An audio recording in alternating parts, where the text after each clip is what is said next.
Hello, everyone, and welcome to episode 149 of the Runnin the Paint podcast. I'm Miles here with Joey, Nick, and Ben. Guys, how are you doing today?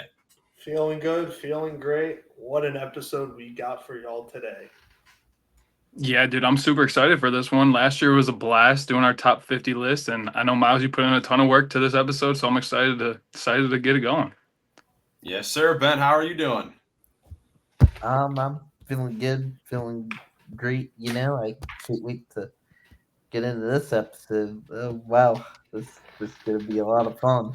This is definitely a big one. Our top 50 list, our official top 50 players list heading into next season, all combined together to make one list. We did this last season, so this is the second year of doing this, and the first season with Ben's list included as well. So it should be a lot of fun.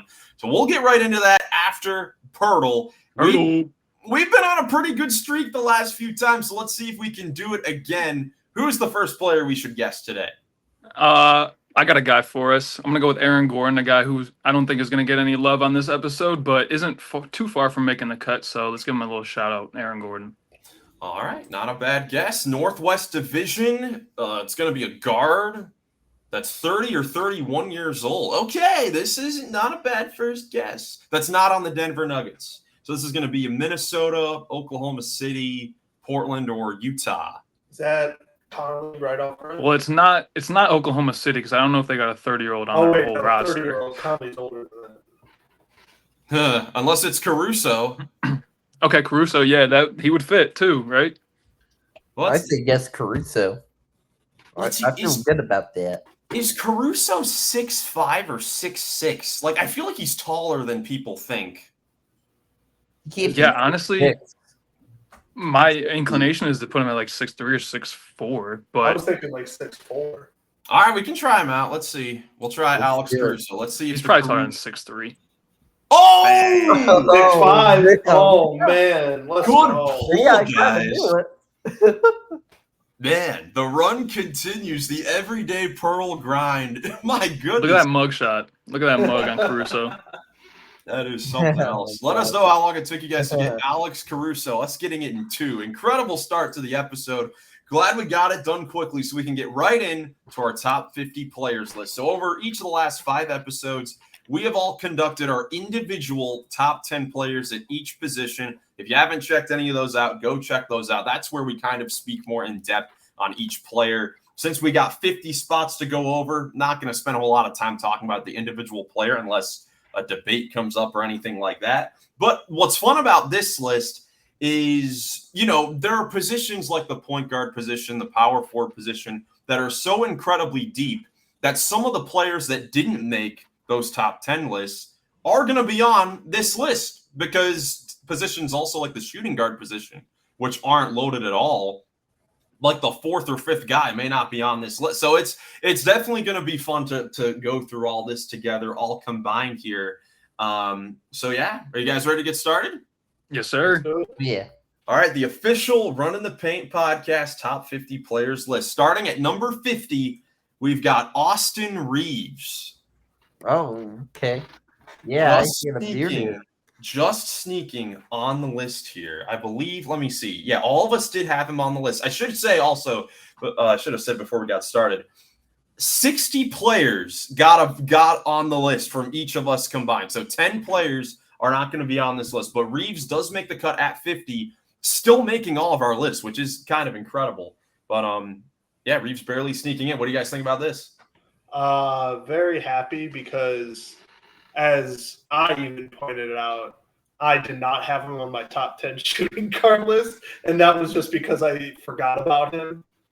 So I had to put him on my list at an actual good spot this time. So I'm glad he definitely made the top 50.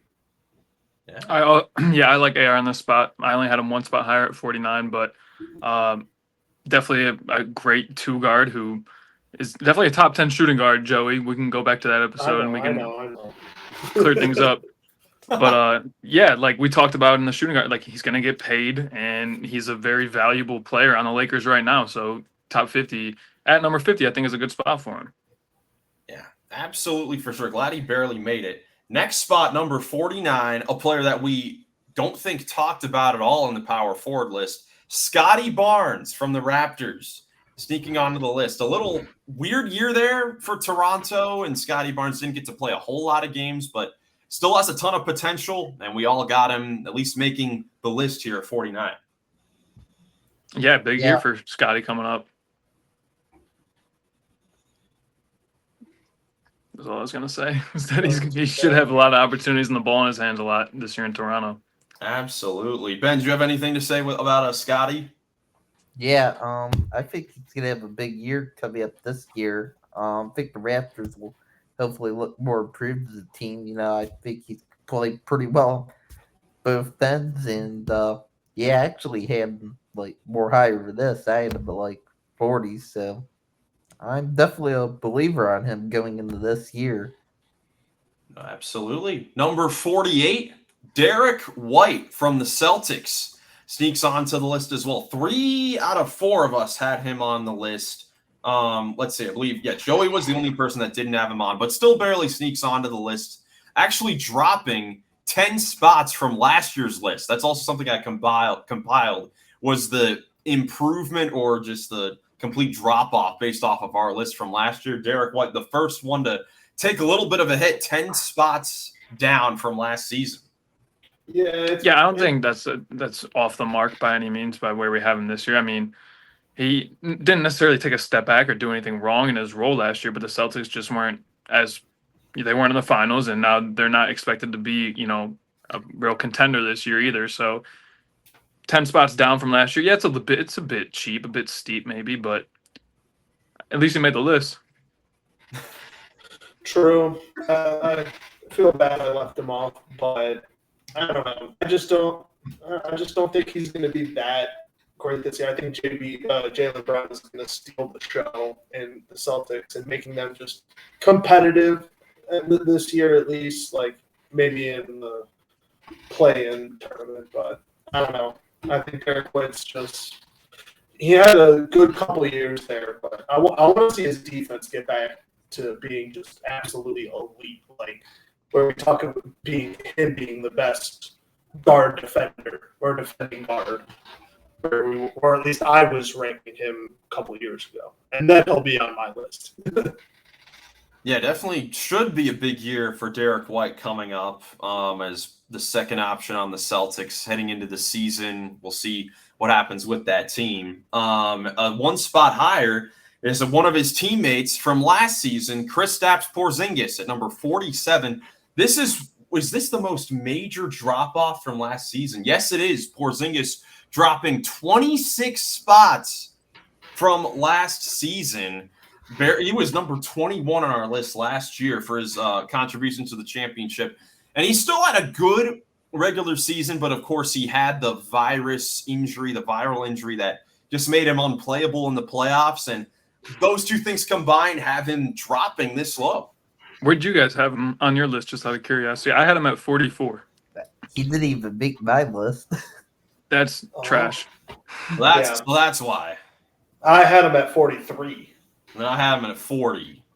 So either way, we all still had him dropping off significantly, but some more than others though.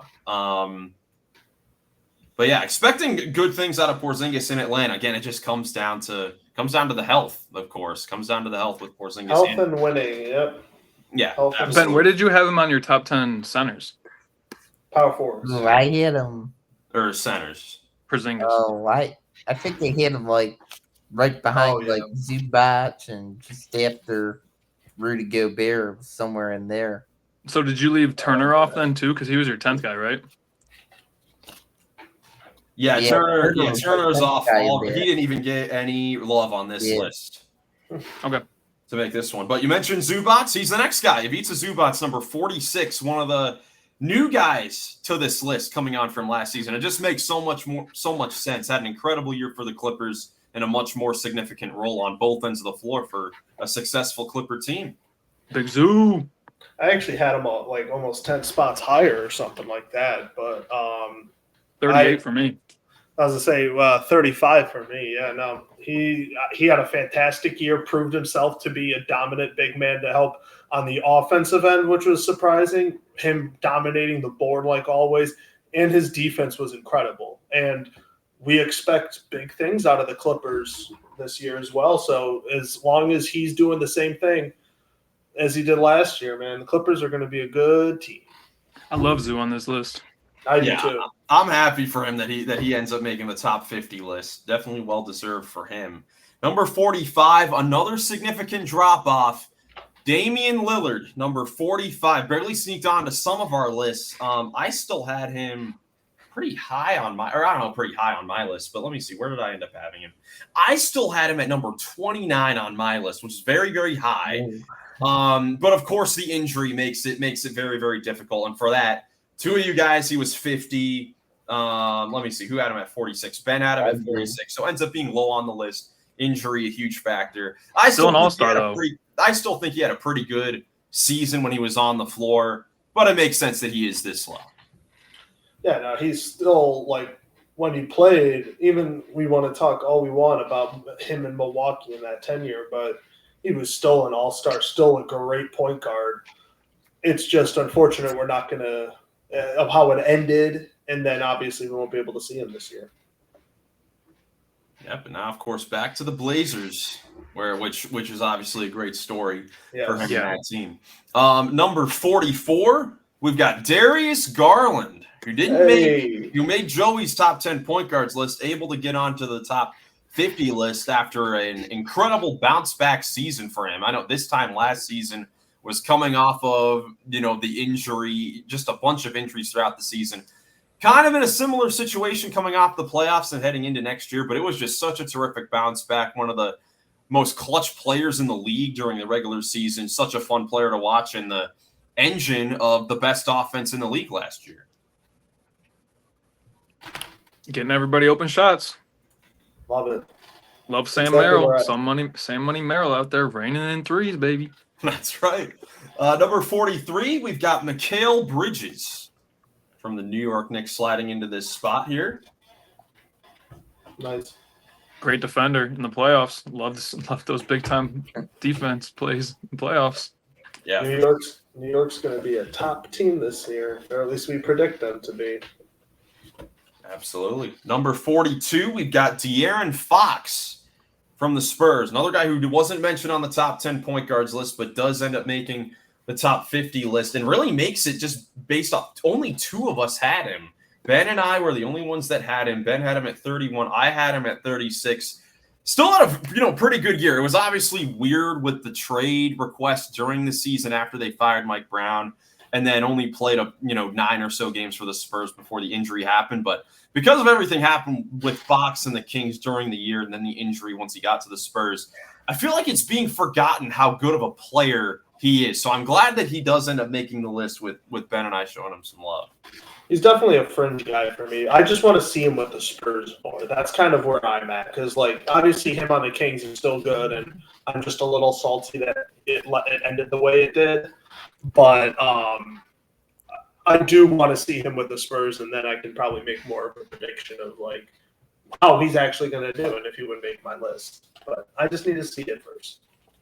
No, you're right, Miles. I mean, I think a lot of people forget he is still a very, very good player who's not afraid to hit the big shot and can do a lot of things with the ball when he has it. So love him on the list. Yeah, definitely deserves a spot. Absolutely. Ben, why did you have De'Aaron Fox on your list at 31? So pretty decently up there. Look, I mean, yet he had some crazy things come out of him last year, but when he's healthy, he's a really good point guard. I mean, I think as long as he can stay healthy this year, he's going to be just great at, making some nice assists down the Victor, and hopefully those guys getting a good two-man game going. And he's a great scorer. I mean, I think, De'Aaron Fox is underrated now. I think he's due for a big year this year, as long as he stays healthy. I would agree with the underrated part. I mean, obviously, especially on this list, but across the board in the league, I feel like no one is talking about him. It's crazy. at the trade deadline last year, that was such a huge acquisition to pair Fox and Wembanyama together. Fox played 17 games for the Spurs last year, hit some clutch shots down the stretch. Then, of course, Wemby goes down with the blood clot. Fox gets an injury, but then, of course, they're tanking at that point, so he doesn't play. Then they draft Dylan Harper. Right, Dylan Harper. Yeah, so now the point guard room is crowded there, but it still is like just off of that, like a few months after that was one of the big acquisitions. It's like he's sort of forgotten about at this point, which is crazy. So I'm excited to see how he plays because amongst a loaded point guard room, he's still clearly the best and most proven player. So I'm excited to see how he plays this year, and I'm glad that he did end up making the list. Number 41, we're going to go back to the bigs here. We have Chet Holmgren making number 41, NBA champion. Injury-riddled year for him last year, but when it came to playoff time and in some pressure-filled games in the finals and against Denver in the second round, came up huge for a championship Thunder team. Yeah, Chet, I had him higher. I think when he's on the floor, like he can impact the game in a way that nobody else other than maybe some guys like named Evan Mobley or Victor Wembanyama really can. Like he's long, he has athletic, he's quick, he's aware and anticipatory on that end, and then like he can shoot the three from the other end and get hot. Like he plays both ends very well, and the only question is like his physicality and stuff. So I had him a little bit higher, but I think 41 is a good spot for him though. I like him on this list, even though I did not have him on there. I just need to see a little more consistency out of this game. Obviously, the injuries this year, because he started off fantastic, but then I think the injury kind of derailed him. And then the playoffs, when he was great, and he was a huge key for them winning. But there was some very big inconsistencies that we saw in the playoffs this year. If he gets those down, there is no doubt in my mind that he can be on not the same level as Wemby, but like just below. Like literally 1A is Wemby and then like a 1B is Chet. Yeah, I had him off my list as well for similar reasons. But I mean, he should be due for a great year. I mean, just because of the injuries on the offensive end, he had to become kind of almost a glorified role player on that team because they were being so successful. But had some huge moments in the playoffs. And hopefully if he can stay healthy this year, he should be in for a big jump offensively. And that's why the Thunder are so scary because they just won a championship and dominated the regular season. Then this guy who we're calling the 41st best player in the whole entire league really wasn't a whole big factor offensively. It's going to be crazy how good they are once, he takes that jump offensively. But Ben, you had him on your list right around this spot at 39. Why'd you put him on your list? I think, he's just, a great defender. He's obviously one of the top defenders, shot blockers in the league, in my opinion. And I believe, he'll take even more of a leap with his scoring next year. For sure. Number 40 is Zion Williamson jumping onto this list. This is another drop-off minus 16 spots from last year. Of course, give him another 16. Sorry. Guess I give him another 16. Oh my goodness. Yeah, I think Nick's was the only list that he didn't make. He barely made mine at 47. Ben and Joey had him a bit higher there. Still, extremely talented player. We talked about him on our top 10 power forwards list. We sure did. Yeah, there's not much more to say other than just be healthy and he's dominant. Prove you can win. Prove you can stay on the court. Prove you can I was going to say, stay on the court first. Winning in that loaded West is going to come with time, but just stay on the court is a good step one. Yeah. Number 39, we've got Tyrese Maxey, another major drop-off from last season, but he does still make the list. He didn't, let's see, I don't know if he made Nick's top 10 point guards. Did he make anyone else's? Nope. I was the only one to give him love. I don't. And you will, and you will be. You guys all give him love on the top 50, so. I didn't. 3 of us did. I didn't. I actually had him exactly at 39, so. Right on the money. Works out perfectly. I had him at 34, and Ben had him at 38. So all around the same spot there. Kind of similar, honestly, to Zion with last season. So many injuries for Philly. And just even when all those guys were out and he had to create offensively, it just wasn't as efficient as he was, in previous seasons. Yeah, I mean, a lot of these guys towards the bottom, minus like Reeves, but like Fox, Zion, and now Maxey. It's like just sort of a question of opportunity, and like with the opportunity comes like more recognition, and they just haven't had the opportunity. Yeah, just down years. That's kind of the theme with all these guys. I mean, the only couple guys that have made this list so far that had kind of boost up years were Reeves and Zubats, and I guess Garland, as well. Right. Number 38 is Desmond Bane, making number 38 on this list. Obviously one of the big acquisitions of the summer, going to the Magic to give them some more three-point shooting. Definitely glad that he ends up making this list. A versatile player. He's one of those guys that you think of him as only being a three-point shooter, but he can do a lot of different things on the floor. The last one we had, Maxey, he was 34, 38, 39. That was a very concentrated sort of player. I think Bane is similar because I had him at 37. Where did you guys have him? I am 42. I also had him at 42. And I had him at 41. So within a range of 5 is pretty good, I guess. Yeah. That's what I'm saying. He's definitely one of the more agreeable players on this list as far as the spot that he's at. So definitely glad he's there. As I say, and it goes without saying, we obviously expect big things out of Orlando this year, and him to just kind of fill that slot of a consistent shooter on their team. Yeah, definitely. You can make a case that this could have the most. Bane could be the most impactful acquisition. Yeah, in the summer, dude, he would be an impactful acquisition and like starting guy on almost any team you put him on. Like thinking about the Spurs, like the Spurs could use shooting. Like I think that would be someone who really helped Fox. Yeah, they need some shooting, but like just think about Bane. Like he could plug and play with almost anybody. Yeah, and that's why he fits so perfectly in this role. So I'm excited to see how he plays with that Magic team. Number 37, we've got Zach LaVine getting on here. Definitely a bounce back year for him that doesn't get talked about a whole lot after being injured so much in the previous season. Was just lights out efficiency-wise for both the Bulls and the Kings. Ends up making this list after not making it last year. We talked about Zach on the small forward list, but I think me and Miles were the two who had him top 4. He was 4th on our small fourth or 5th. 4th on the shooting guard. Shooting guard list, my bad. But yeah, I mean, he had like dang near a 50, 40, 90 season last year. Just shot the lights out on crazy efficiency and then did it all, scoring, passing, rebounding. And now he's going to be on the Kings full time. I can't wait. Ben, Zach LaVine, what do you think about this spot for LaVine? I mean, I guess, lower on him than you guys are. Look, I think he's a pretty good scorer, but like his defense isn't great. I don't know. He just, I don't know. I'm not the biggest like fan of his game, but and I don't know, just attitude's just all right. That's what I think. Where did you have him? He did not make my list.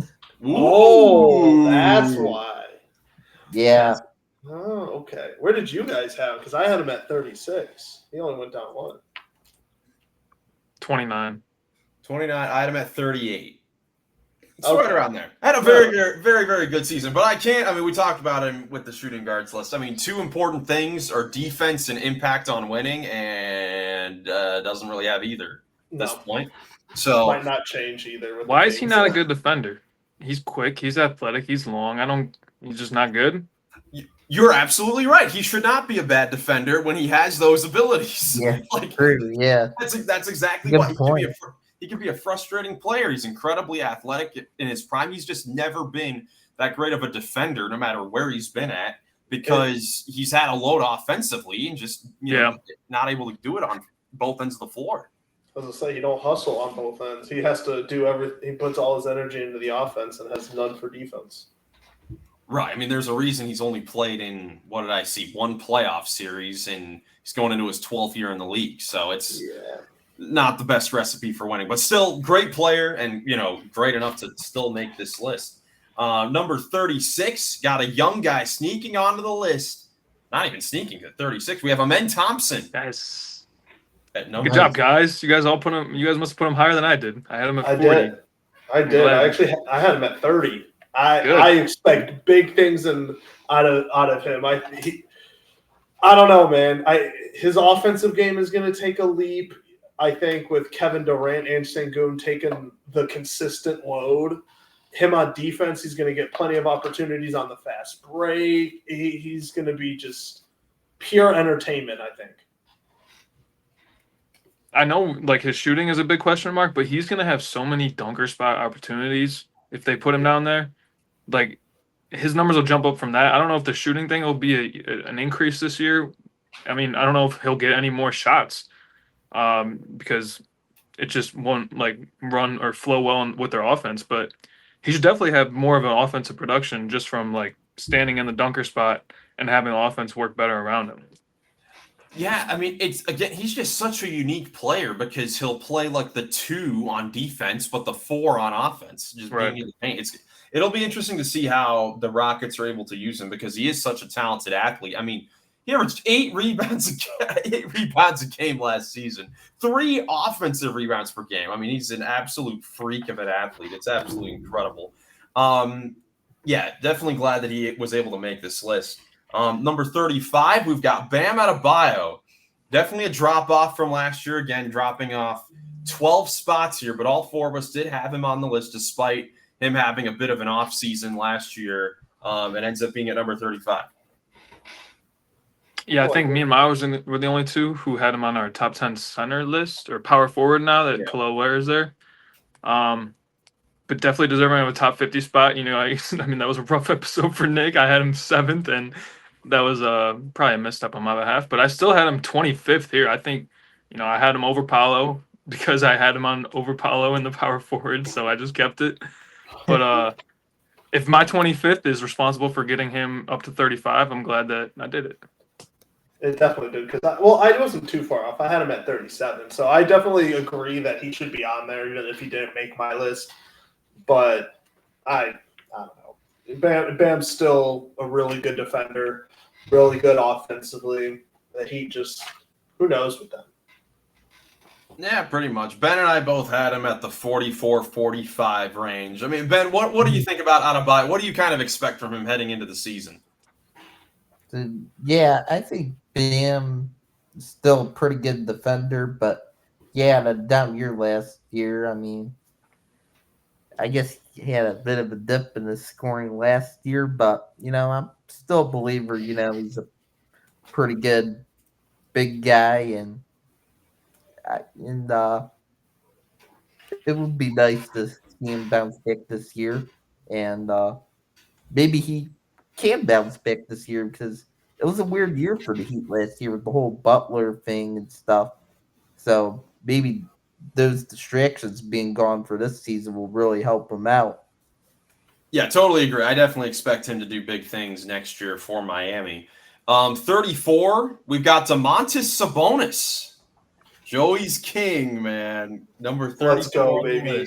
Joey, what are your thoughts? That's exactly where I had him. I actually had him exactly at 34. Not over Bam.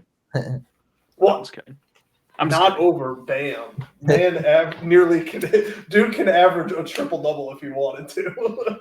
How many playoff games has Sabonis played in his career? That is not his fault. That is because he is a part of the Kings organization. Well, then it's not Zach LaVine's fault that he's a bad defender either. No, Nick and I. No, that is Zach LaVine's fault. Nick and I argued the Sabonis thing because he didn't play many playoff games in Indiana either. So it's a Sabonis thing. I'm not mad at it. I'm not mad at any of our picks so far. I think we got a good list going here, boys. I agree.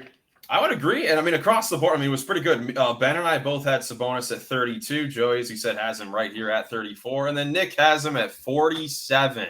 Hey, when I saw that yesterday and you gave me the sneak peek, I almost threw your phone out the window, Nick.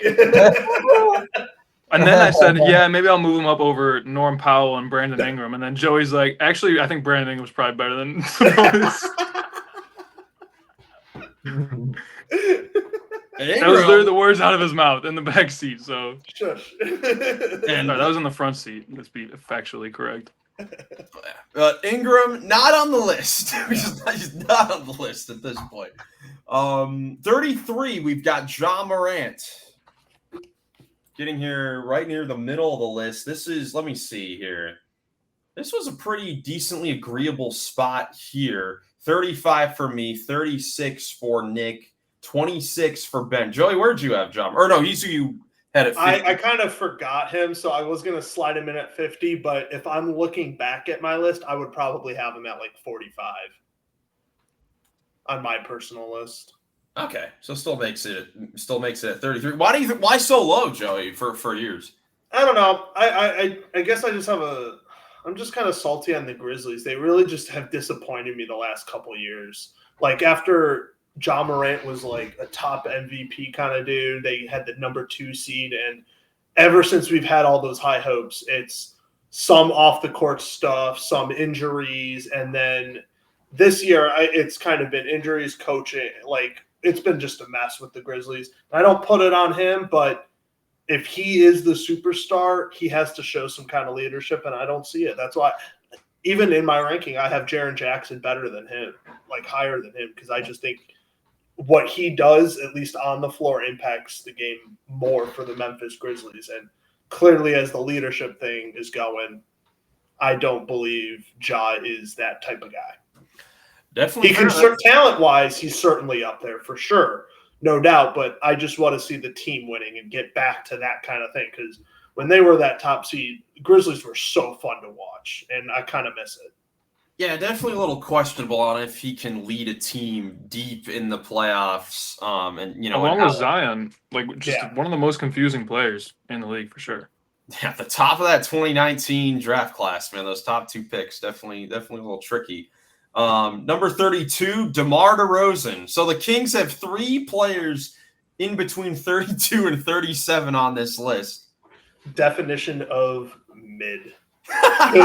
Because this is this range is like, hey, these guys can be fringe all-stars, but usually they're always the first ones left. Yeah, if we made a top 100 list, the Bulls would have probably 6 guys between 70 and 80. So exactly. The Kings are literally just a step above the Bulls. Yeah, they're just in the West. Less deep, a little bit more talented, but still as mid as it gets. Well, no, because the Kings took the Bulls players and the Bulls got younger. Exactly.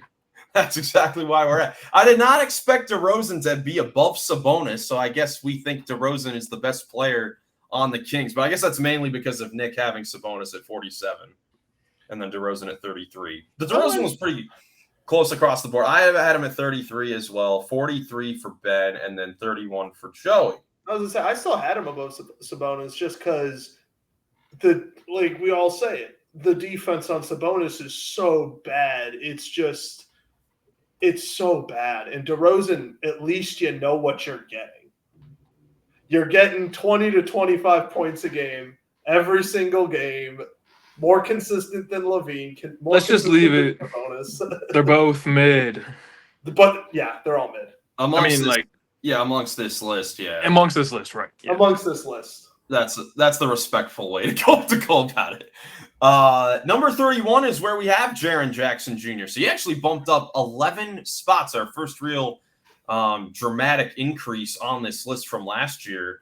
And yeah, I mean, I think he had a very, very good year. I mean, defensively, he was a little bit worse, but I still offensively, is just a very talented player, can shoot the ball, can take it off the dribble, just had a very good year. Love Triple J. Agreed. Yeah, back to being an all-star level player. Number 30, we've got Jimmy Butler dropping 8 spots from last season here. What do you guys think about this spot for Jimmy Butler at number 30? Had him at 31, so right on. Love it. Yeah, it paid about like 28 right by there. I had him much lower. I had him in the 40s. Ooh. Well, we do know, we did hear that Joey is predicting that the Golden State Warriors are going to be a fire sale because of Jimmy Butler. It's going to fall apart again. That's exactly why. Yeah, let me just say about the mid thing. If you're on this list, you're not mid. That's the definition of the top 50 list. But if you're in the middle of the list, you're mid on episode 149 of the Runnin podcast. I was about to say, I truly don't want to think me saying mid is an insult. We're talking about top 50 and you're in that 30s range, at least on this list between the fringe 50 players and the superstars at the top, you're in the mid. Yeah, again, this is fringe all-star player when you get to this point. Number 29 is where we have Trae Young making the list at number 29. Let's see, where do we all have him across? I'll put my cards on the table before you. So I forgot Trae. Yeah, Miles texted me before the pod. He's like, "Hey, you don't have Trae Young on your list." I'm like, well, originally I had Dame at 50, so I'm like, Trae can just slide in there. So Trae's at 50 on my list, which means at 29, he still did a really good job on your guys' lists. 26 for me, 27 for Joey and Ben. Yep. So that's why he still makes it. Yeah. Ben, why do you have him so high? I agree with you, but why do you have him high, Ben? Oh, you guys love Trae this year. I don't know. High on the Hawks? High on the Hawks, baby. Let's go. Yeah, I have him high because I think he's a great passer, great scorer, and I think he can help lead the Hawks to hopefully a big year. And hopefully his guys around him can stay healthy. Dude, we started this pod, what? How many seasons ago? Like before the 23-24 season. We're almost 2 years into the pod. And Trae's numbers have just slid since then. They've slid. No. The scoring has slid. The assists have increased every season to leading the league in this past season. I have been on this podcast talking about the fact that Trae is a great passer, talking about the fact that I love Trae. And I do. So I'm glad that he's at 29. I'm glad you guys had him on the top 26 and 27 spots. I cannot wait for the Southeast Division preview when we preview the Atlanta Hawks season. I'm just so confusing how I went from being the highest on him to the lowest. And like the only thing that changed was that he got less production from scoring, and I don't know because like I value the playmaking more than almost anything in basketball. Like I love basketball because it's a team sport, and like the playmaking and like you have to play it with other people, and Trae Young epitomizes that with his playmaking ability. And so like that's no reason for me to like let him go lower in my mind, but somehow you guys have all you want to know why I have switched up on him? It's because the DeJounte Murray experiment is officially over from 2 years ago. And this year that he proved to get back to playing well. Like you could see it, and he made everybody else better. It's just unfortunate that, like, imagine if they had Jalen Johnson healthy this year. That would be huge. And we would be talking. You wouldn't be able to forget Trae Young because the Hawks would have been better this year. However, we're just going to carry that into next year. Well, think about it if you're the Atlanta Hawks. So the 23-24 season, the second year of DeJounte Murray there in the final season, they go like 36-46. On paper, they lose DeJounte Murray. Of course, bring in Dyson Daniels, who at the time we didn't know he was going to be this, good defensively. But even then, Jalen Johnson gets injured. I know Clint Capella was bad this season. Like they have a lot of things that don't go their way. They trade away DeAndre Hunter, who's having a career year, and they got better. They got like 4 wins better off of him. Really, really empowering his teammates and going crazy. So that's why I have him a little bit higher than last season. I mean, he jumps up 3 spots from last season. So we actually think that he got a little bit better. I guess that makes sense. And I guess I'm not really dialed in and paying attention, like, because the way you just put it makes sense. Like he got 4 extra wins and made everybody else around him better because the whole experiment was over. Yeah. Yeah. We'll see if that can get the Hawks any better. Again, excited for that season preview to see where Nick and Tony have them head to head. Number 28, we have another big increase. This guy jumping 19 spots from last season. Franz Wagner from the Orlando Magic, who was 47 on last year's list, all the way up to 28 on this list. What are you guys' thoughts on this? I have the Magic. Ben, what do you think about Franz Wagner being at this spot? Yeah, I mean, I'm like lower than this, but I think he's a great player still. I mean, he, definitely took improvement in his game last year. That's why, he was jumping up in rankings and play pretty well on both ends. But one thing he's got to work on though is like his jump shot. I mean, if he could improve that even more, that could put him higher in like future lists like these. I wouldn't be surprised if that happened, but we'll have to see. Yeah, I mean, he held that Magic team together when Paolo was out, and he had a great year. No question about it. We have another big jump up here at number 27. This has got to be a rare case where we have an older veteran player jumping up 21 spots from last season, and it is the Beard, James Harden, making it at 27 on the list after an all-NBA season for the Clippers. Definitely deserves it. Talk about a guy that, lost Paul George and maybe got a little bit better. Like James Harden, Trae Young, same sort of thing. Just able to do what he wants now and have the ball more and get everybody involved. So should be another great year for them. Second year of sort of the same team, but they also, will have hopefully Kawhi there for the whole year, and they added Beal and John Collins. So it should be pretty interesting down there in LA this year. Agreed.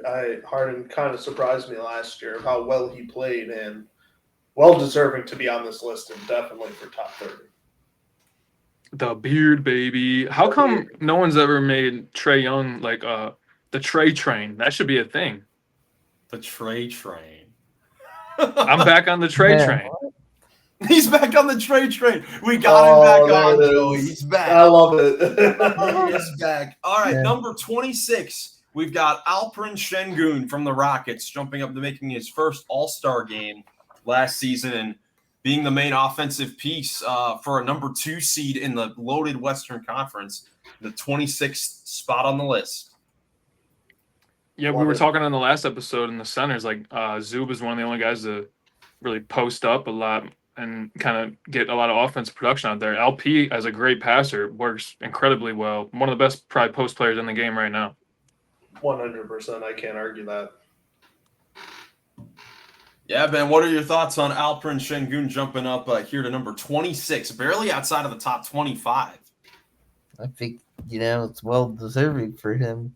He's a great passer, rebound good, score good. And I think the Rockets could have a great year this year. Obviously, be a big guy involved with that. It's kind of like a baby Jokic, as people say. Yep, absolutely. So now we are in the top 25 of the list. Number 25 is where we've got Kyrie Irving, another player who's missing most, if not all, of next season. Still have a long way to find out about that. But before the injury for Dallas was awesome again. I mean, he's still, even now, and after her 14 seasons, one of my favorite players to watch. He's just incredible. I will always love Kyrie, just the way he plays the game. It's just mesmerizing to watch. So much fun. Unstoppable on the offensive end. There's just, even with the, like you said, the injury, I think he could come back and still prove just to be as effective. Let's hope so. Yeah, gotta love some Kyrie Irving. Definitely hoping for speedy and healthy recovery there. Number 24 is where we have Pascal Siakam. Incredible year last year for the Pacers, especially in the playoffs. One of the more consistent players really in the league. You talk about a guy who you know what you're getting every single game. Pascal Siakam is one of those guys. And, man, I mean, it's just still crazy to think. It's still mind-blowing to me that the Pacers were one game away from winning the finals last season. And he was definitely one of the main factors on my list. I have him as the best player on the Pacers. He isn't overall on the list, but definitely the most consistent as a scorer. That's for sure. Well, he'll definitely be the best player on the team next year. Yeah, that's true. Or this upcoming Top scorer on the NBA Finals team. Who did they give up to get him? Joe, that's a great question. I want to say it might have just been like Bruce Brown and some first round pick. I'll check that real quick. I think that might have been all it took to Whenever you have to ask that question, you know which side won the deal. Yeah, that's 100%. Yeah. Like, wait, who did they give up again? It's probably Bruce on first. It was essentially Bruce Brown and 3 first-round picks. That's pretty much Bruce Brown, Kira Lewis, and Jordan Nwora with 3 first-round picks. So essentially Bruce Brown for 3 first-round picks.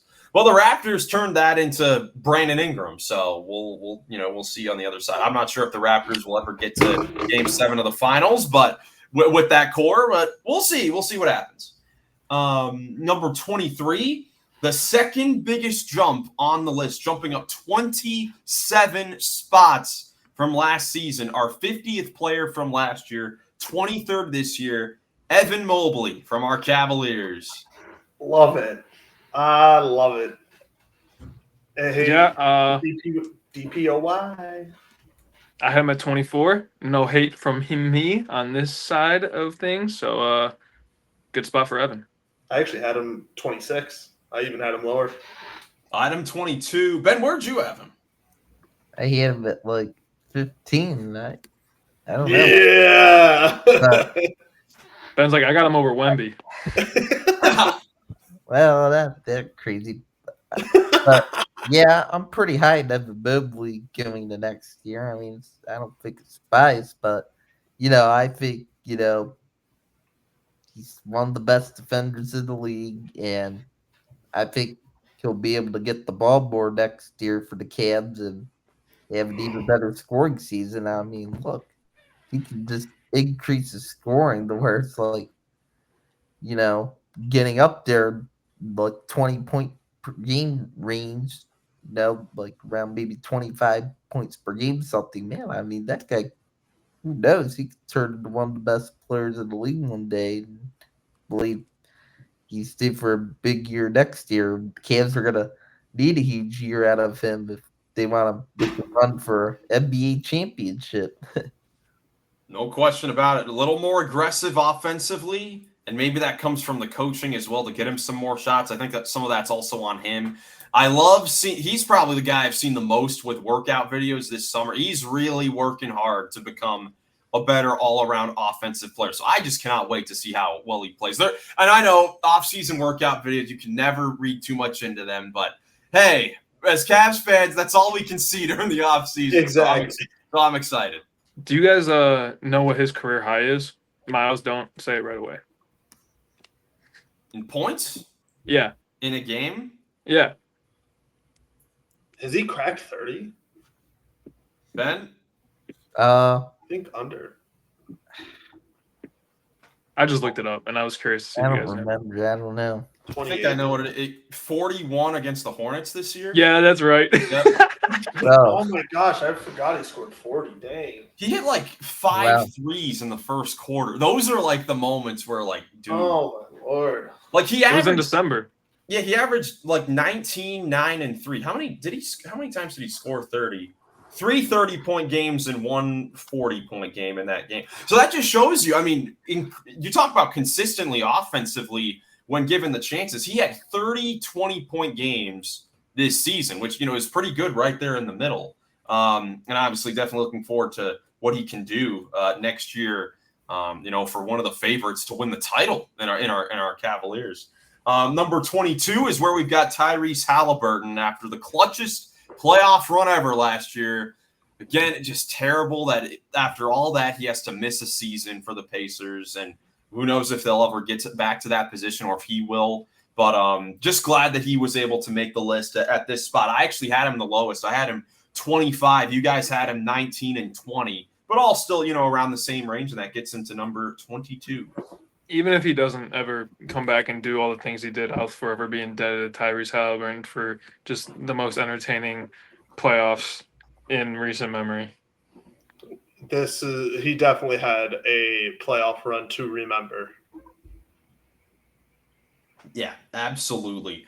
21, one of the players that Halliburton and his team lost to in the finals, J-Dub, Jalen Williams, number 21 on the list, jumping up 22 spots from last season. Incredibly well-deserved, just one of the most versatile players in the league. What else can you say about him? Second best player at points, the best player on a finals team, a championship team.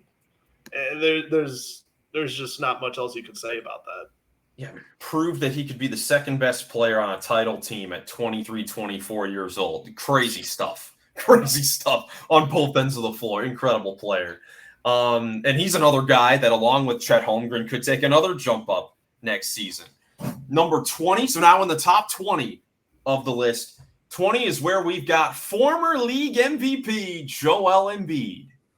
Oh, I can't believe you corrected us. Top 20, man. Where'd you have him, Joey? 21. I didn't have him that far. I can't believe.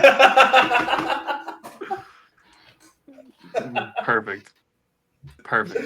This is one that it was pretty spread out across the board. I mean, 17 for Nick, 18 for me, 21 for Joey, 22 for Ben. So right there. Let's go, Ben.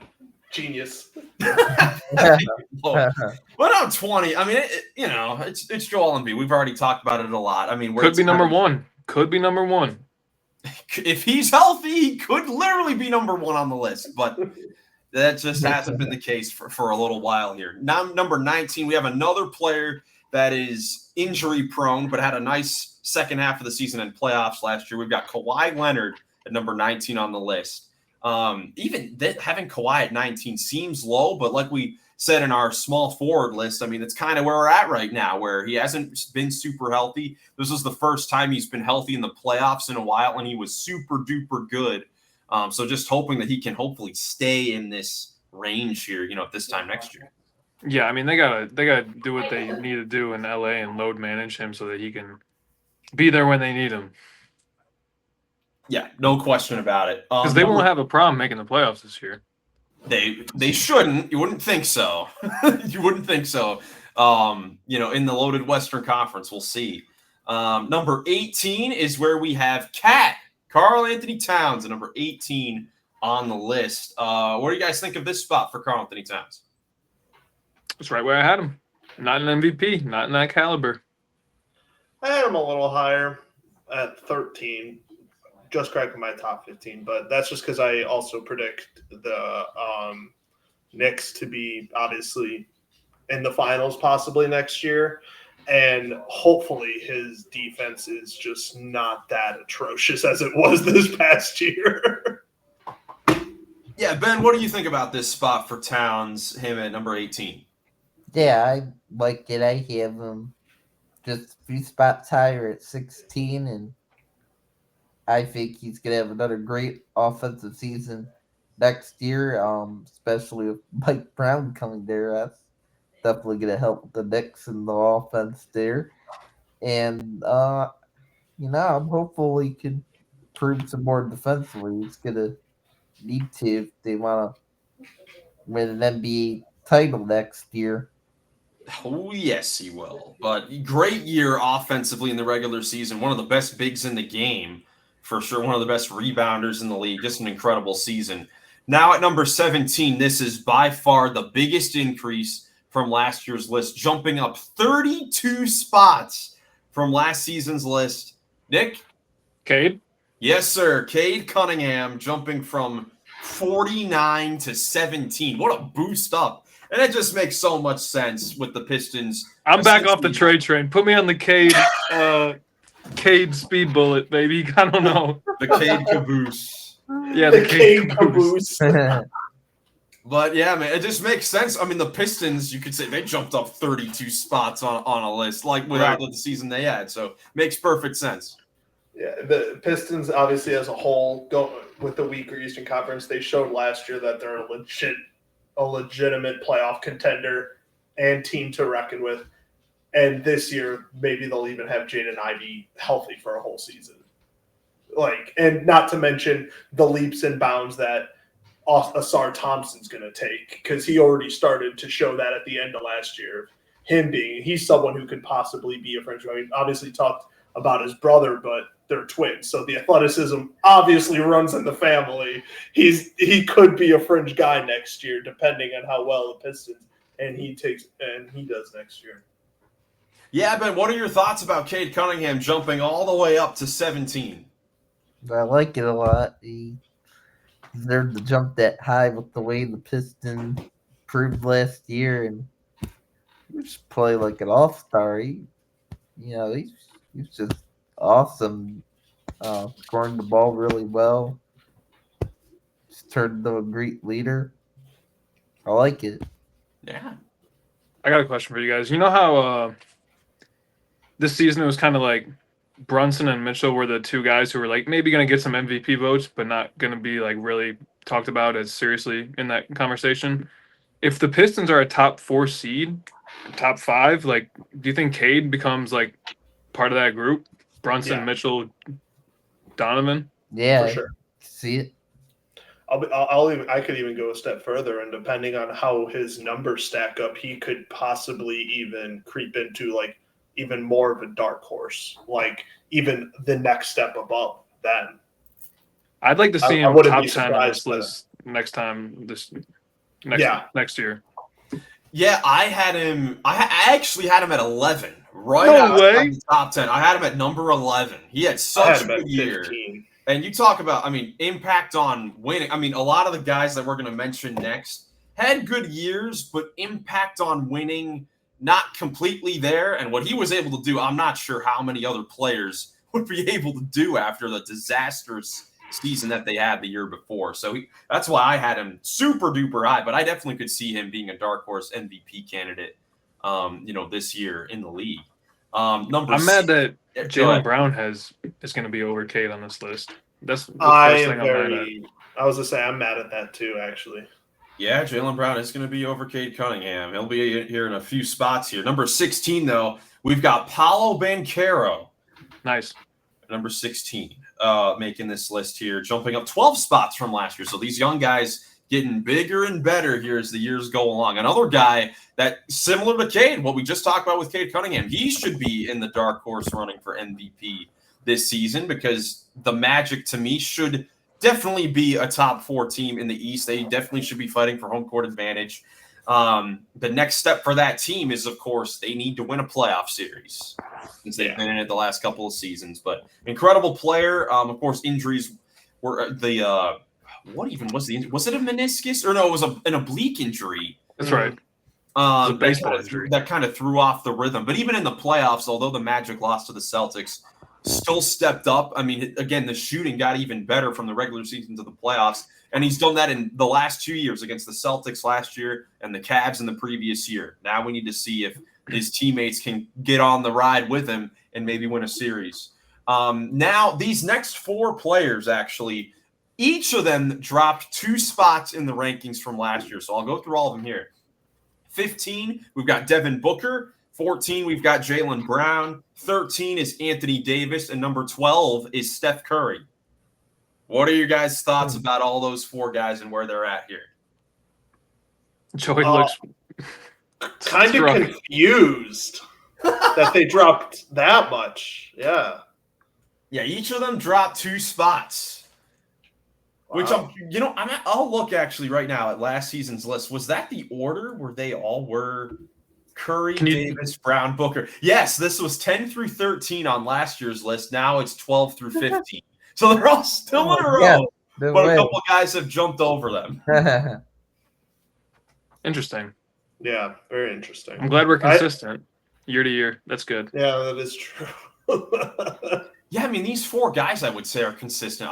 They probably had around the same. The only player that I think was leaps and bounds above these players as far as last year was Anthony Davis. He had a really good year, really, especially for the Lakers before the trade. And even then, he was still good for Dallas. Where did you guys have AD? Because he was top 10 on my list. I had him right at 13 where he was this list. I actually had him at top 10. I had him 9. I had him 14. Okay. So not too incredibly crazy, but we can go through the breakdown here. Jaylen Brown, let's see. I had him low. Nick, where did you have him? 16. I had him 16 as well. I had him at 19. 19. Jinx. Both at 19. Yeah. Let's see. Devin Booker. Oh, this is a perfect little row here. Let's see. Nick had him 13. Ben had him 14. I had him 15. Joey had him 16. Nice. Yep. And then who's the other player? Oh, Steph Curry. Steph Curry. This one was very widespread across the board here. I actually had him in the top 10 as well. Yeah, I had 10. Well, Joey, where in the top 10? I had him at 7. Sheesh. Whoa. That's what I'm saying. That's what I'm saying. It's still Curry. He is still in my opinion, one of the if it wasn't for Luka and Shea, in my opinion, he's still in that conversation for best point guard in the league. Bronson enters the chat. He's in that conversation too. They're not that far off. I had Brunson higher than him. No, yeah, it's your list. That makes sense. Yeah. Curry is still there. Curry is still Curry. He can still shoot it from 30-odd, 40 feet if he wants to every game. Yeah, the gravity thing is real. I had him at 15. One spot below Cade on my list, and then a couple more below Brunson. Yeah, not bad at all. I mean, for me with Steph Curry, I had him at 13. At this point with Curry, my thing with Curry is that when he plays, I mean, he still has had a great last couple of seasons, but it hasn't really led to a whole lot of success. Like really, since Kevin Durant has left, he is absolutely needed another star alongside him in order for there to be any success at all. Like the Warriors have been mid the last couple seasons. It took till Jimmy Butler got there for them to really be successful. And I get what you're saying. I don't know if that's fair. I don't know if that's fair though, because I feel like any superstar in today's NBA needs another star next to them. Well, fair. And I took that into account, but Cade Cunningham didn't. Okay, he didn't. So he's higher on the list. It's a good point. Good point. It's a really good point. Yeah, that's why he's higher on my list. Well, Cade is in the East. How about that? That is true. Cade is in the East. I don't know if Curry on the Pistons. I don't know if they do much better than how they did in the East this year. I mean, who was the 5th seed in the East? How am I forgetting? The Bucks. Still, I don't know if a Curry team. Curry on the Pistons. I agree. I don't think Pistons are as good if Curry led them. I think it's the same position. I think the Warriors are probably in a similar position as well. Maybe even better because Cunningham's not as injury prone as Steph in the playoffs. So and doesn't hog as many shots. So I don't think so. I think it's play styles. It's hard to compare them sometimes. True. Cade's like 6'5", 6'6", and Curry's 6'1" on a good day. No, Curry's like 6'3", 6'4". No way. Yes, he is 6'2". 6'2". Okay, my bad. Let's see. Curry's 6'2". Cunningham is 6'6". Yeah. The 6'6", but that's also another reason why at this point I take him. A 6'6" point guard. Same size as Dylan Harper, by the way. Yeah. Dang. Watch for that. Right. So those 4 guys all still in the same order. Incredible that still works out that way. So one of the guys that jumped over them, number 11, is Donovan Mitchell after an All-NBA first-team season, again leading the Cavs to the 64 wins. Again, doing less to achieve more, and on this list he jumps up 3 spots. Definitely took us as Cavs fans paying closer attention to it than normal. It definitely showed his leadership and definitely took over, like you said, doing less but bringing the team more. That's exactly what we all thought he had to do. And obviously with the huge leap that Evan Mobley took, Garland was healthy. Everyone was talking about we had to break up the big 4, and he played great with all of them. Him and Garland's chemistry is great. They can play together, I think. I think Donovan Mitchell had a stellar year last year. And in the playoffs, he didn't do as much scoring in the regular season. In the playoffs against the Pacers when they needed him to, holy moly. Some of the greatest games I've ever seen from that man play, and somehow it did not lead to wins. Dude, the conversations in the offseason about how he has not made a conference final are some of the most frustrating because it has never been his fault. He has always performed, besides maybe a couple seasons, but as far as in his Cleveland days, he has always stepped up. It's always been an injury, or they just flat out played a better team that, has gotten him to just not get that far. I mean, in the Pacers series, besides the Game 4 collapse where just the whole team was a disaster in that game.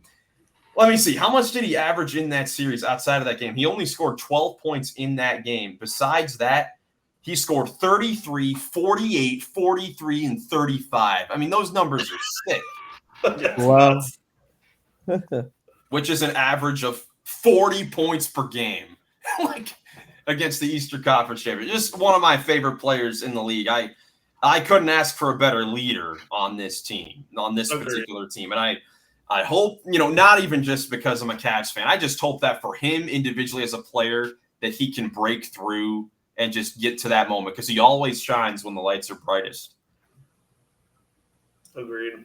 But with that, we're now in the top 10. The top 10 of this list. Number 10, Kevin Durant, still sticking in the top 10 at this point. I mean, it's KD. I mean, what else is there really to say? Easy money sniper. Yep. Easy money sniper, that's for sure. Number 9, so there were those 4 guys there between 12 and 15, and 2 guys had to jump over. Donovan Mitchell was one. The other guy jumping up 8 spots is Victor Wembanyama. Ends up number 9 on the list, entering his 3rd year in the league. He's got everything in front of him, man. He's got everything at the tips of his fingers, and he's just got to go out and grab it. Yeah. What do you guys think about him making number 9 on the list? I mean, I think he's higher than number 9, in my opinion. I had him like 5. Like, I had him there because when he was playing last year, oh man, did he start to look so good? And kind of that is just a projection too. I think if he's healthy this year, look out. He's just gonna be amazing defensively, and I believe he could put up big numbers offensively too. I'm just a believer of Wemby. I think he could become the future, next superstar of the San Antonio Spurs. Don't forget that. The whole league. Ben's already appointing him a top 5 player in the league. We love to see it. Was that the highest anybody had him ranked? Was 5th? Oh yeah. I had him much lower, actually. I had him outside of my top 10 at 14. Just because criminal. I'm just not ready to crown him yet. He's crowned himself. I told you on the center episode. He's already crowned himself. I still think having Towns over Wemby. Oh God, Miles, you got a visitor. Oh my God, scary. I'm so sorry. No, you're all good. You're all good. No, I'm just not ready to crown him. I don't know. I want to see them get back to being a winning franchise, and maybe this year's the year for them to do it. And when he's healthy, and once he hits his full potential, he's going to be a top 3 player in the league. I'm just not ready to put him there yet.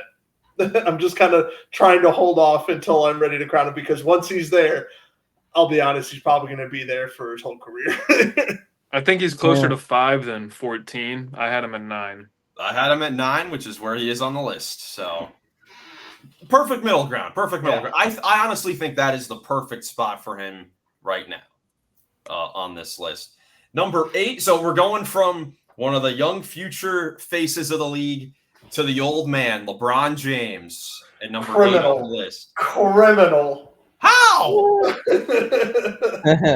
Listen, this is where I had LeBron. Nick and Joey had him at 5. If anything's criminal, it's number 17 on Ben's list for LeBron James.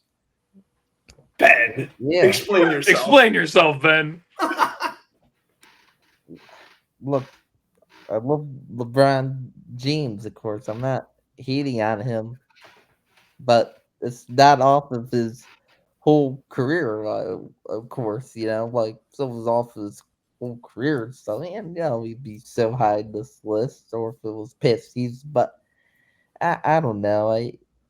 I think he's a great player still. Put up great numbers last year, but he's just getting old now. But still, I credit LeBron with how old he's he is still and how good he's playing, it is incredible. I mean, it is incredible to watch still. I just think, there are other guys that, are younger than him that are just better than him right now. Hey, I listen, think Ben, I love it. I love it. This is why that is exactly why I have it number 8. That's why I have him at number 8, because this is not off of the man's entire career, because if it was, he would be on a rainbow staring down at this list. Like he'd be 1 through 50. Yeah, it's not right. It's not even close, But did you guys drop him that far just because this is the first year outside of his rookie year that he didn't average 25 points a game? Is that why you guys dropped him that much? That was why I kept him out of the top 3. 24, 8, and 8 at 40 years old, and now he's got Luka for the whole year. You really think him at that age is going to be that much of a detriment?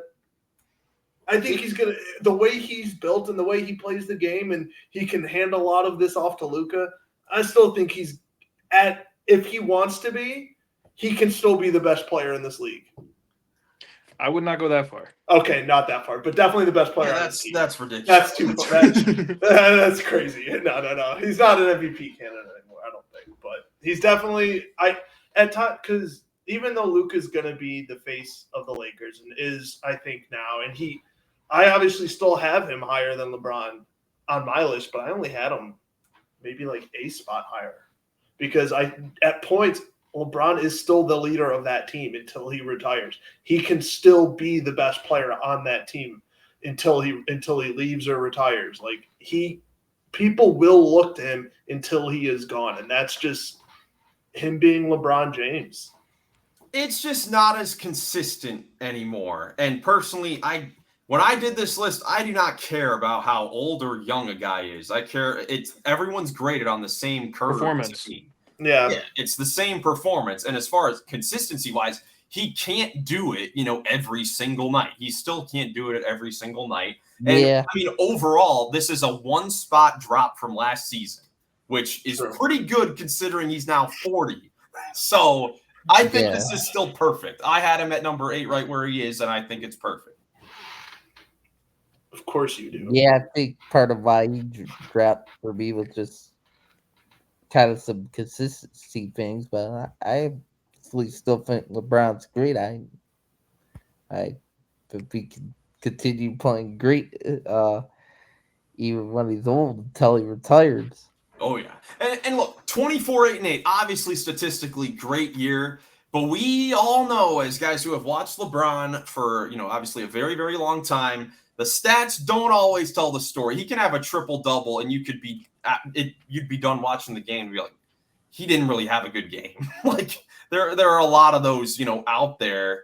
There are a lot of those games, thrown in there as well. But LeBron, number 8 on the list, I think it's perfectly fine that he's right there. Again, the fact that he only drops 1 spot from last year is incredible.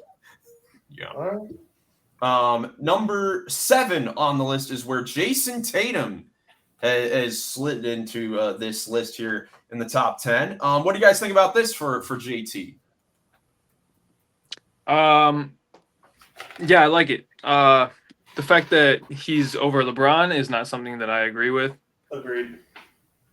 But makes sense because I had him at 8, and if he's at 7, it means that the one guy I had above of him was KD, who we haven't mentioned yet, or who we already mentioned. So Tatum slides in at number 7 if we eliminate him. So that's right in the range that I had him. Yeah, I don't hate it. Yeah, I like LeBron better. Plus, Tatum's obviously going to be hurt for most of this year, if not all the year. So, I don't know. Tatum is still a top 10 guy in my opinion when he's out there and when he comes back. And the Celtics will be instant championship contenders again. Yeah. I mean, to me personally, the him versus LeBron thing, I honestly think he's been better than LeBron James for 3 years. I've been used to that for a while, especially with winning the championship, last season and them just having overall success. Obviously, they've had a much better team. than the Lakers, but still, I take that into account. And again, just one spot higher on this list. Number 6, a 3-spot jump up for Jalen Brunson, the 6th best player in the league on our list. Wow. We talked about this on the top 10 point guards. Who would have ever thought that Jalen Brunson would eventually become the 6th best player in the league on our collective list? Incredible. I hate the big markets, but there's no denying Jalen Brunson is the king of New York. Definitely that. I don't know if he's the 6th best player in the league, though. That's exactly where I had him. Same here. Ben, where'd you have him? I had him at number 7, but I still really like this. I had him right around here, and I had him the lowest he at 11. is a great player, just a great leader. I think he's gonna do huge things in New York this year, maybe possibly win a championship. Who knows? As clutch as he is, come on. I don't think that's going to happen. I don't think so either because they're the Knicks, but they're still in that contender, and he is by far and away the best player on that New York Knicks team. That's true. So I guess he deserves a spot. Well, what do you have against him being at this spot, Nick? What are your thoughts? Well, I would argue that like guys like AD and Wemby and Tatum and KD are all way more impactful players. I can't agree with that. Who is Jalen Brunson staying in front of? Who is he guarding in the post? That's two things that each of the guys that I mentioned can do. Well, that's also not something that he's asked to do a whole lot. And when he needs to defend, I'm pretty sure he led the league in charges drawn. So he does give an impact defensively. And, I mean, if you want to go head by head, he beat the Celtics in the playoffs against Jason Tatum. So that's a pretty good argument there. His team beat Jason Tatum's team. We're ranking the players. Should not have happened. Why did that happen? Because Jalen Brunson took over in the second halves of games to lead them to come back and defeat Tatum and the Celtics as a team. Both, whoever led their team better. That's another thing. He's the best leader in the league, arguably. Jalen Brunson, he's definitely one of the guys that you want to lead your team going forward. And that's why the Knicks should be feeling very comfortable heading into the season as one of the favorites in the East with him leading their team, them going to the Eastern Conference Finals, him being the most reliable guy in the clutch. He's just done so much for that team the last few years. I mean, I think a jump up from last season definitely makes sense. I guess as long as he's not in top 5. Well, you never know if he wins if the Knicks win the title next season. You never know. I mean, whoever wins the title, someone is probably jumping up here in the top. If the Knicks make it to the finals, I'll put Jalen Brunson in my top 5.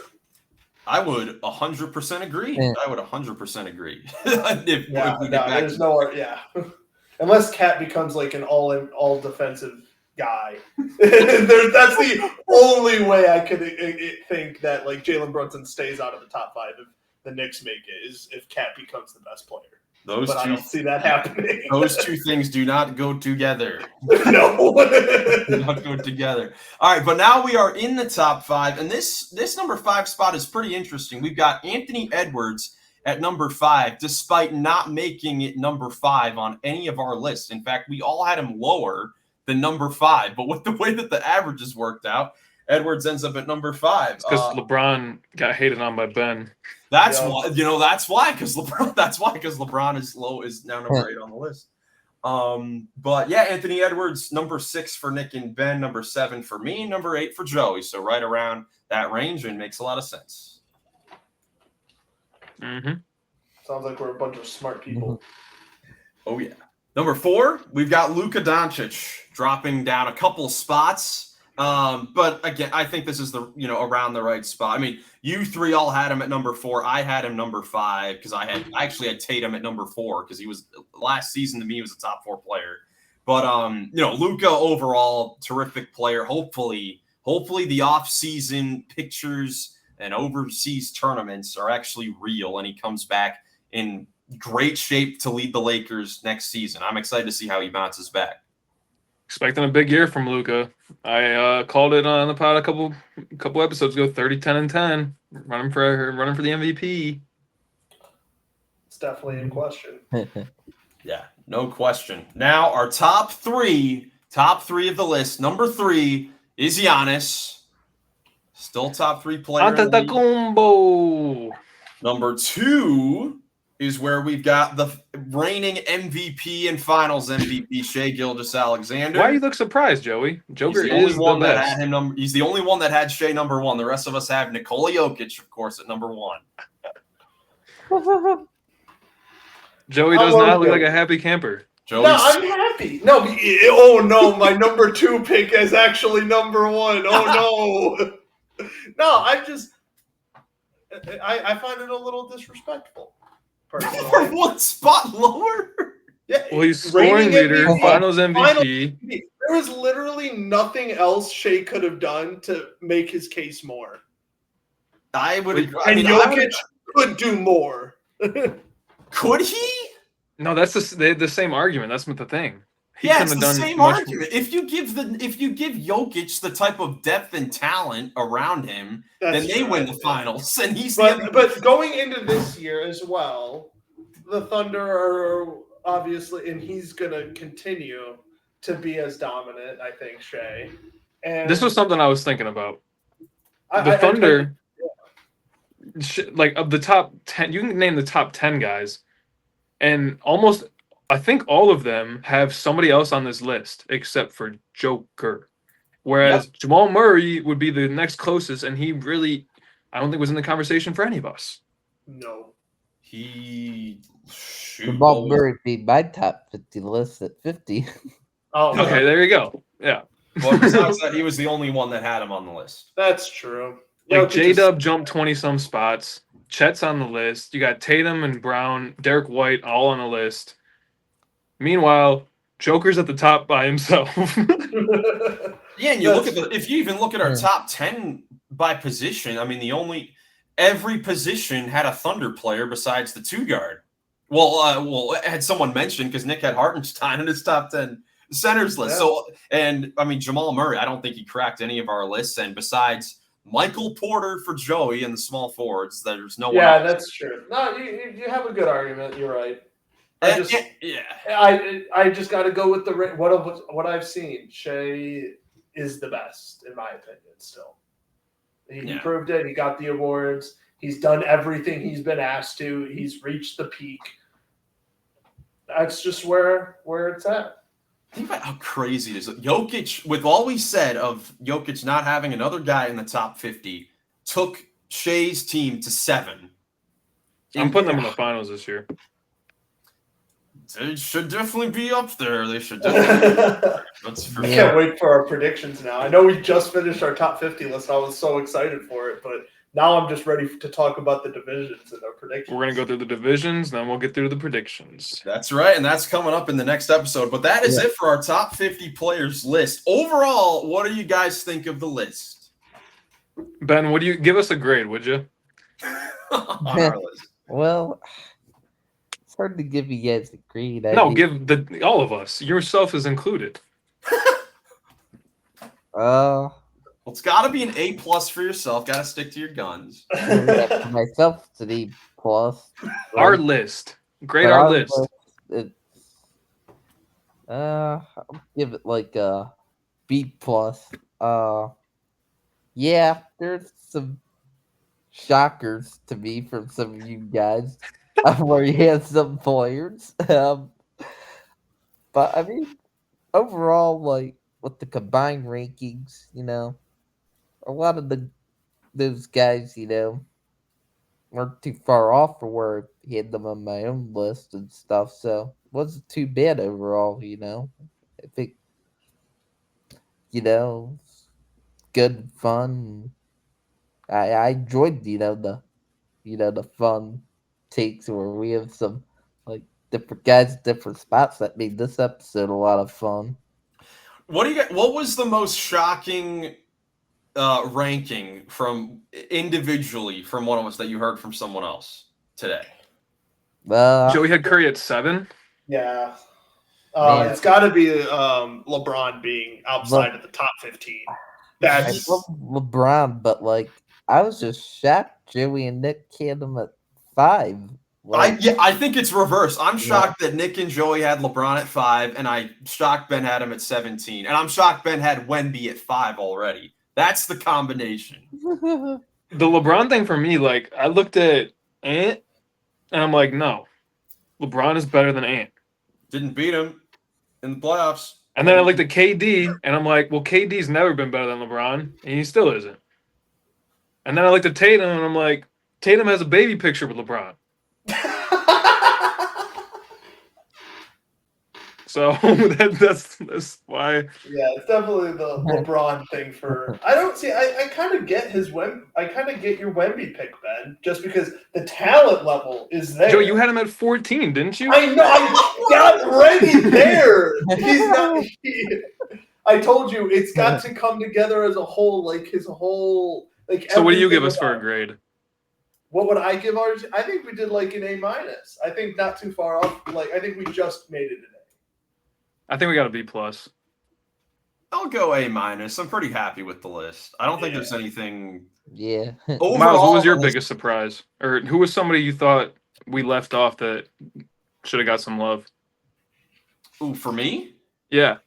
Someone that was left off the list. Let's see. Who are the guys that were borderline that didn't make the list? Honestly, I thought it was pretty good.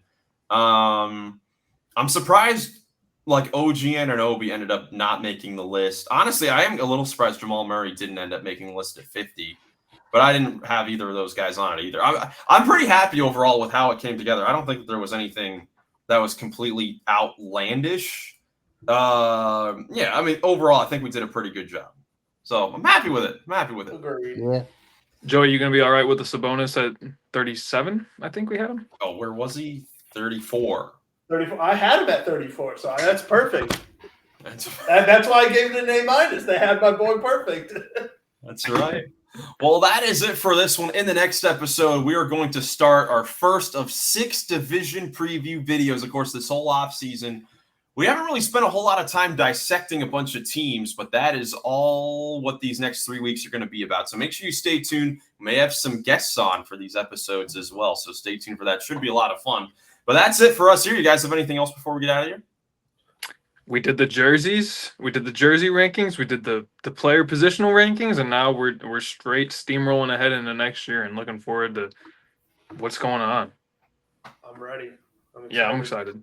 That's right. Finally onto the team analysis. Yeah. It's always super fun. So thank you guys so much for watching. If you enjoyed, leave a like, subscribe for more NBA content. Hope you have a great rest of your day, and we will catch you in the next one. Peace. Peace.